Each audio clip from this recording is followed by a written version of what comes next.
দ্বিতীয় বিশ্বযুদ্ধ শেষে ফিলিস্তিন ভূখণ্ডে ব্রিটিশ ম্যান্ডেট শেষ হওয়ার পর জাতিসংঘ 1947 সালে আরব ও ইহুদি রাষ্ট্র গঠন করার সুপারিশ করে এবং একই সাথে জেরুজালেম শহরের জন্য জাতিসংঘের নিয়ন্ত্রণে বিশেষ আন্তর্জাতিক শাসন চালুর সুপারিশও করা হয়।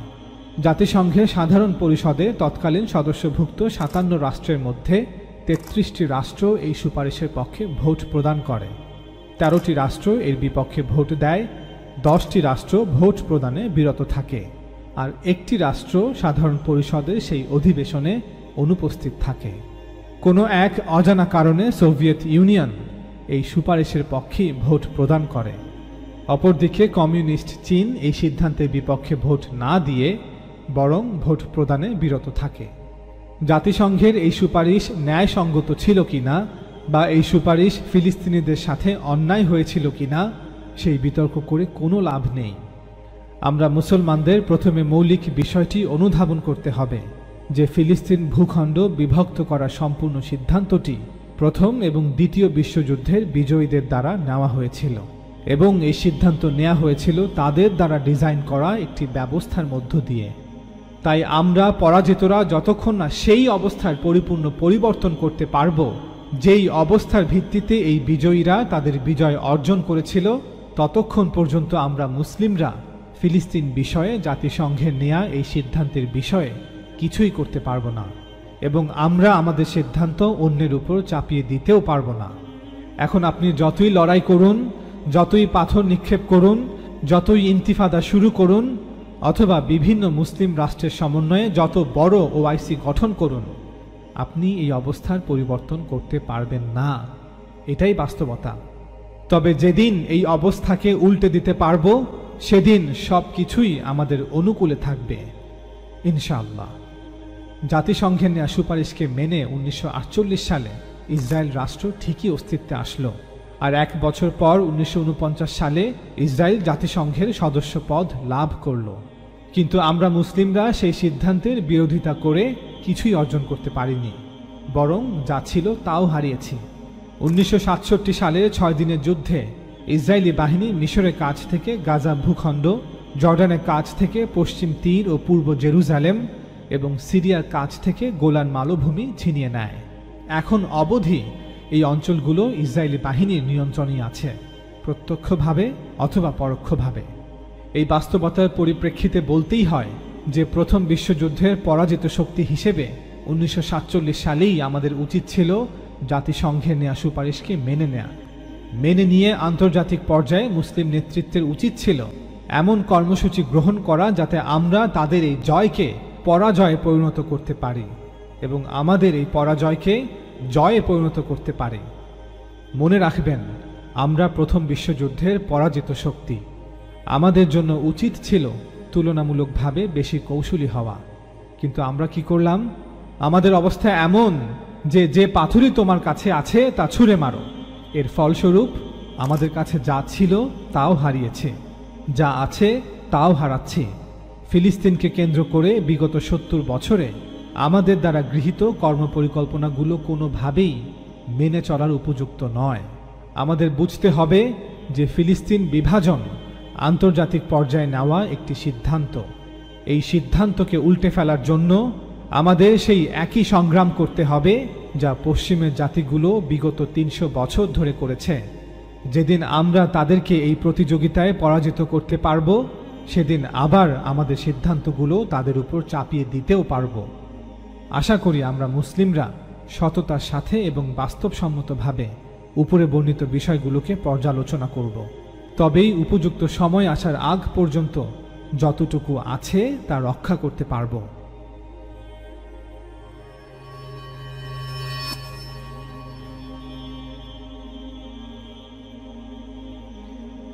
একটি স্বাধীন ফিলিস্তিন, এই স্বপ্নকে বাস্তবে রূপ দিতে হলে প্রথমেই আমাদের প্রথম বিশ্বযুদ্ধ, দ্বিতীয় বিশ্বযুদ্ধ এবং তার পরবর্তীতে আন্তর্জাতিক পরিমণ্ডলে ঘটে যাওয়া বিভিন্ন ঘটনার দিকে গভীর দৃষ্টি দিতে হবে।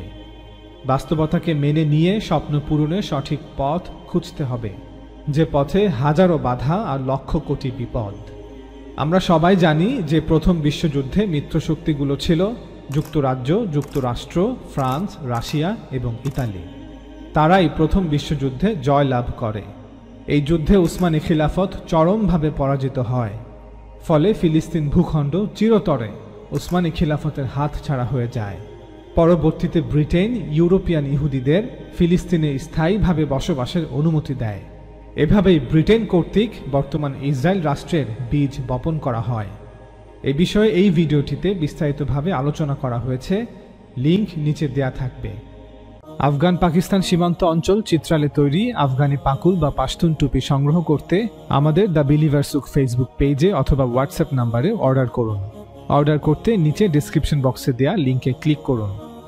প্রথম বিশ্বযুদ্ধে মিত্রশক্তিগুলো জয়লাভের পর 1920 সালের জানুয়ারি মাসে লিগ অফ নেশনস সৃষ্টি করে। লিগ অফ নেশনস সৃষ্টির পেছনে এই বিজয়ী শক্তিগুলোর প্রধান উদ্দেশ্য ছিল পৃথিবীতে বৈশ্বিক শান্তি রক্ষা করা, অন্তত পশ্চিমা বিশ্বে শান্তি শৃঙ্খলা বজায় রাখা, অর্থাৎ একটি সম্মিলিত নিরাপত্তা ব্যবস্থার মাধ্যমে যে কোনো ধরনের যুদ্ধকে এড়ানো এবং সমঝোতা ও সালিশের মাধ্যমে আন্তর্জাতিক দ্বন্দ্বের নিরসন করা, পাশাপাশি পুরো পৃথিবীর উপর মিত্রশক্তিগুলোর রাজনৈতিক প্রভাবকে বজায় রাখা। ইউরোপিয়ান পশ্চিমা মিত্রশক্তিগুলো বুঝতে পেরেছিল যে রাজ্য আর সাম্রাজ্য প্রতিষ্ঠার জামানা ধীরে ধীরে শেষ হয়ে আসছে। এখন যেভাবে তারা সুদূর ইউরোপ থেকে ভারতীয় উপমহাদেশ সহ গোটা আফ্রিকা এবং এশিয়ার বিভিন্ন অঞ্চলগুলো সরাসরি শাসন করছে, গত 200 বছরে যেভাবে পৃথিবীর বিভিন্ন ভূখণ্ডে ঔপনিবেশিক শাসন ব্যবস্থা প্রতিষ্ঠা করেছে, বদলে যাওয়া পৃথিবী হয়তো তাদেরকে আর এই সুযোগ দিবে না।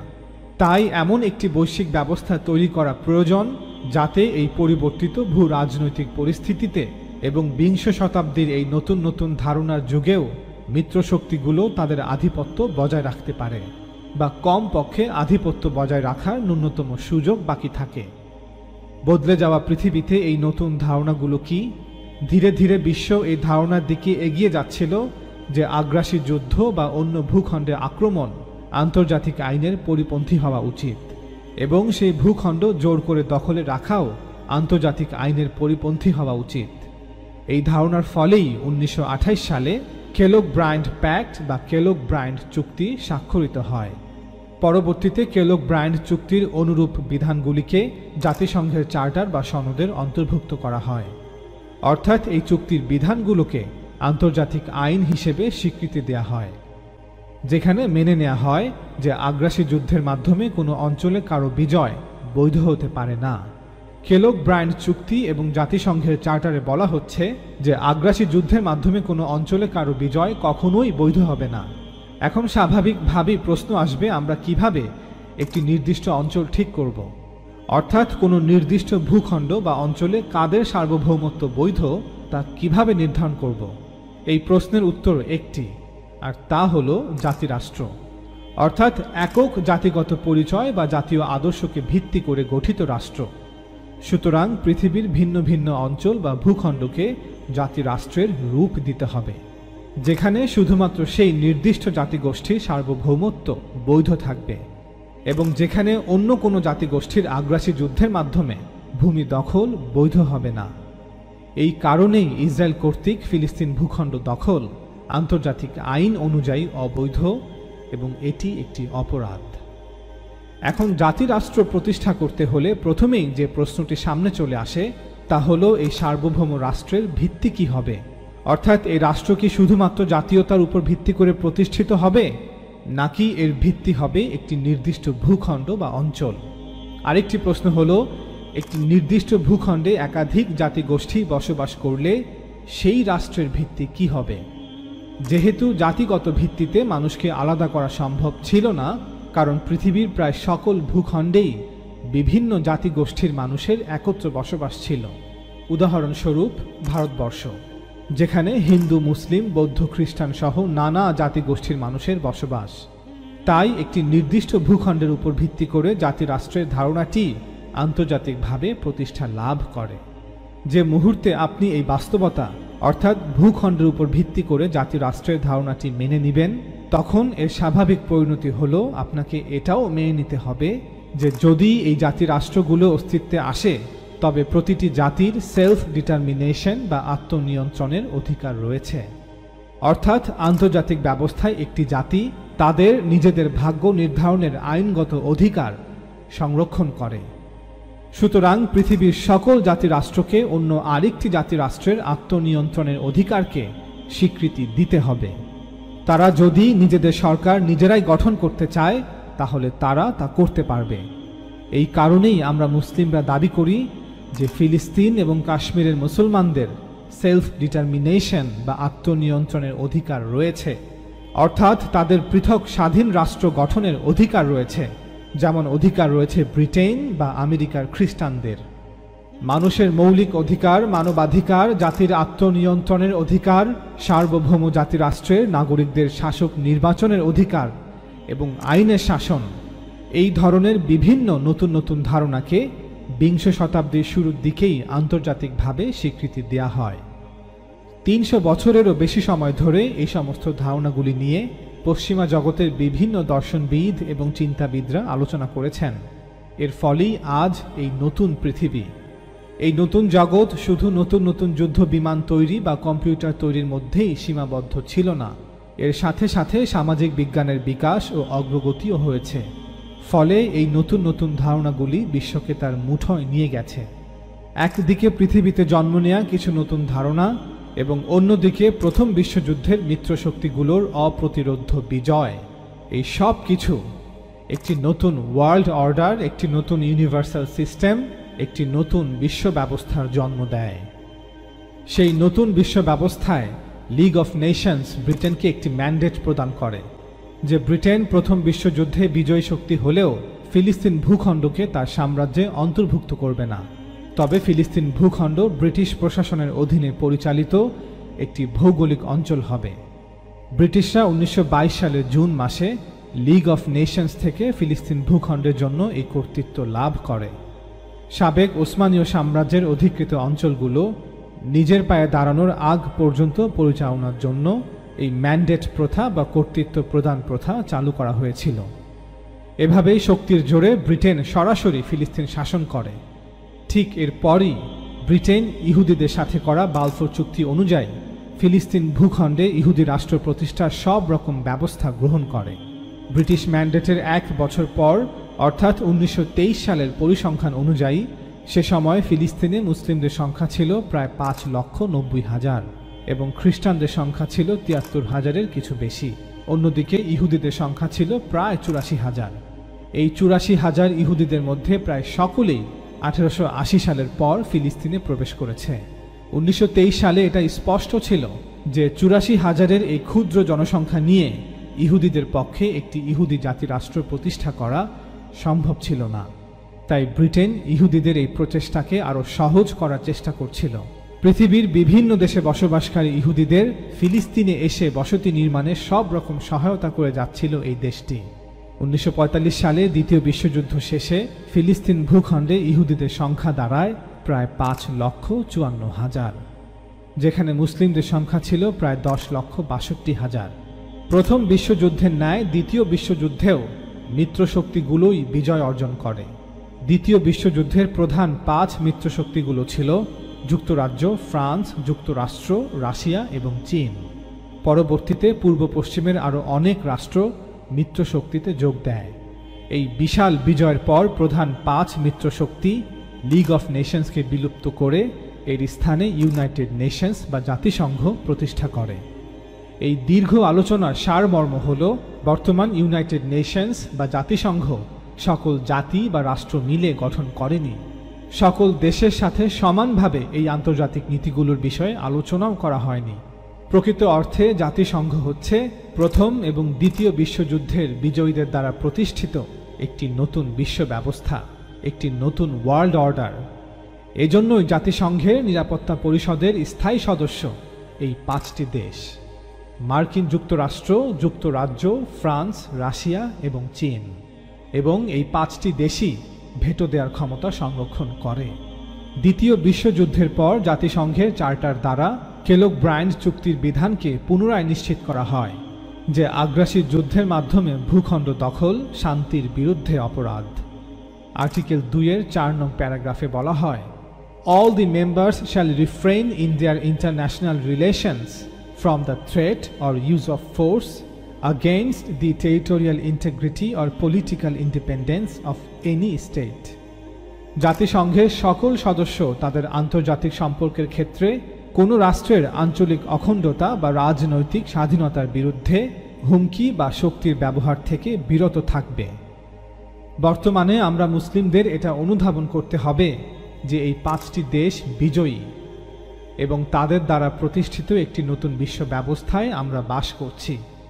অনেকে হয়তো বলবেন যে পৃথিবীতে 195টি দেশ বা জাতিরাষ্ট্র স্বাধীনতা পেয়েছে, আর এই স্বাধীনতা আমরা অর্জন করেছি, আর এই প্রত্যেকটি জাতিরাষ্ট্র হলো সার্বভৌম রাষ্ট্র। কিন্তু বাস্তবতা হলো জাতিসংঘের নিরাপত্তা পরিষদের এই 5টি স্থায়ী সদস্য দেশ ব্যতীত বাকি 190টি দেশ এবং তাদের স্বাধীনতা সার্বভৌমত্ব শুধুমাত্র কিছু নাম। গোটা পৃথিবীর শাসক মূলত দ্বিতীয় বিশ্বযুদ্ধের বিজয়ী এই 5টি দেশ। কিছু নীতির উপর প্রতিষ্ঠিত একটি আন্তর্জাতিক ব্যবস্থা রয়েছে যার উপর ভিত্তি করে তারা গোটা পৃথিবীকে শাসন করছে। এই 5টি দেশের বাইরে আর কোনো শক্তি নেই যা তাদের চ্যালেঞ্জ করতে পারে। মুসলমানরাও এমন কোনো সক্ষমতা অর্জন করতে পারেনি যা তাদের চ্যালেঞ্জ করতে পারে। সুতরাং এই 5 ভেটো রাষ্ট্রই আসলে পৃথিবীর শাসক রাষ্ট্র। দ্বিতীয় বিশ্বযুদ্ধের পর 1947 সাল থেকেই এই ভেটো রাষ্ট্রগুলো প্রকাশ্যভাবে দুটি ভিন্ন ভিন্ন দলে বিভক্ত হয়ে আছে। একদিকে যুক্তরাষ্ট্র, যুক্তরাজ্য এবং ফ্রান্স, আর অন্যদিকে রাশিয়া এবং চীন। দ্বিতীয় বিশ্বযুদ্ধ শেষে ফিলিস্তিন ভূখণ্ডে ব্রিটিশ ম্যান্ডেট শেষ হওয়ার পর জাতিসংঘ 1947 সালে আরব ও ইহুদি রাষ্ট্র গঠন করার সুপারিশ করে এবং একই সাথে জেরুজালেম শহরের জন্য জাতিসংঘের নিয়ন্ত্রণে বিশেষ আন্তর্জাতিক শাসন চালুর সুপারিশও করা হয়। জাতিসংঘের সাধারণ পরিষদে তৎকালীন সদস্যভুক্ত 57 রাষ্ট্রের মধ্যে 33টি রাষ্ট্র এই সুপারিশের পক্ষে ভোট প্রদান করে, 13টি রাষ্ট্র এর বিপক্ষে ভোট দেয়, 10টি রাষ্ট্র ভোট প্রদানে বিরত থাকে, আর একটি রাষ্ট্র সাধারণ পরিষদের সেই অধিবেশনে অনুপস্থিত থাকে। কোনো এক অজানা কারণে সোভিয়েত ইউনিয়ন এই সুপারিশের পক্ষে ভোট প্রদান করে। অপরদিকে কমিউনিস্ট চীন এই সিদ্ধান্তের বিপক্ষে ভোট না দিয়ে বরং ভোট প্রদানে বিরত থাকে। জাতিসংঘের এই সুপারিশ ন্যায়সঙ্গত ছিল কিনা বা এই সুপারিশ ফিলিস্তিনিদের সাথে অন্যায় হয়েছিল কিনা সেই বিতর্ক করে কোনো লাভ নেই।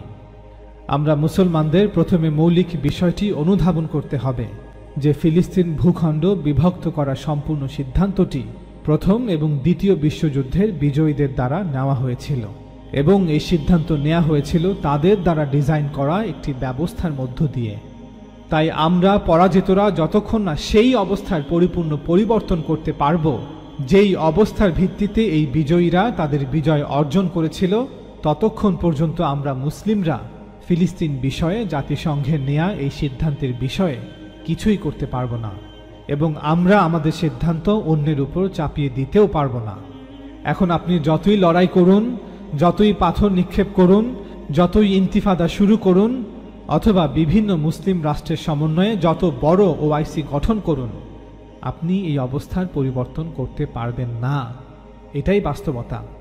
তবে যেদিন এই অবস্থাকে উল্টে দিতে পারব, সেদিন সব কিছুই আমাদের অনুকূলে থাকবে ইনশাআল্লাহ। জাতিসংঘের নেয়া সুপারিশকে মেনে 1948 সালে ইসরায়েল রাষ্ট্র ঠিকই অস্তিত্বে আসলো, আর 1 বছর পর 1949 সালে ইসরায়েল জাতিসংঘের সদস্য পদ লাভ করল। কিন্তু আমরা মুসলিমরা সেই সিদ্ধান্তের বিরোধিতা করে কিছুই অর্জন করতে পারিনি, বরং যা ছিল তাও হারিয়েছি। 1967 সালের 6 দিনের যুদ্ধে ইসরায়েলি বাহিনী মিশরের কাছ থেকে গাজা ভূখণ্ড, জর্ডানের কাছ থেকে পশ্চিম তীর ও পূর্ব জেরুজালেম এবং সিরিয়ার কাছ থেকে গোলান মালভূমি ছিনিয়ে নেয়। এখন অবধি এই অঞ্চলগুলো ইসরায়েলি বাহিনীর নিয়ন্ত্রণে আছে, প্রত্যক্ষভাবে অথবা পরোক্ষভাবে। এই বাস্তবতার পরিপ্রেক্ষিতে বলতেই হয় যে প্রথম বিশ্বযুদ্ধের পরাজিত শক্তি হিসেবে 1947 সালেই আমাদের উচিত ছিল জাতিসংঘের নেয়া সুপারিশকে মেনে নেয়া। মেনে নিয়ে আন্তর্জাতিক পর্যায়ে মুসলিম নেতৃত্বের উচিত ছিল এমন কর্মসূচি গ্রহণ করা যাতে আমরা তাদের এই জয়কে পরাজয়ে পরিণত করতে পারি এবং আমাদের এই পরাজয়কে জয়ে পরিণত করতে পারি।